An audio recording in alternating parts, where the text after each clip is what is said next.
তো আজকের ভিডিওটা মূলত আমাদের নার্সিং স্টাফদের জন্য। আমরা যখন বাচ্চাদের ফ্লুইড চালাই, তো মেনটেনেন্স ফ্লুইড যেটা আছে সেটা সহজে ক্যালকুলেট করার জন্য, বিশেষ করে ইনফিউশন পাম্পে যখন আমরা চালাবো, তো সেটা ক্যালকুলেট করার জন্য একটা রুল অফ 4-2-1 বলে একটা কথা আছে। তো সেটা নিয়েই আলোচনা করব। তো প্রথম 10 কেজি বডি ওয়েটের জন্য আমরা 4 ml পার কেজি, পরের 10 কেজির জন্য অ্যাড করব 2 ml পার কেজি, এবং তারপরের ওজনের জন্য আমরা ইউজ করব 1 ml পার কেজি করে পার আওয়ার হিসেবে।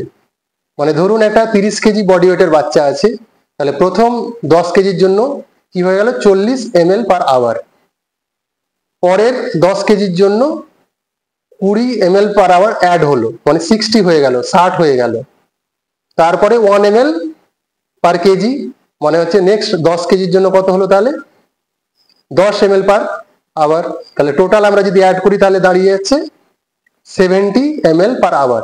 তাহলে একটা 30 কেজি বাচ্চার জন্য 70 ml পার আওয়ার হিসেবে আমরা মেনটেনেন্স ফ্লুইড চালাবো। তো খুব সহজে মনে রাখার জন্য তাহলে আমরা মনে রাখবো যে 10 কেজি বাচ্চার জন্য 40 ml পার আওয়ার, 20 কেজির জন্য 60 ml পার আওয়ার, 30 কেজির জন্য 70 ml পার আওয়ার। আশা করি এই ভিডিওটি সকলের কাজে লাগবে।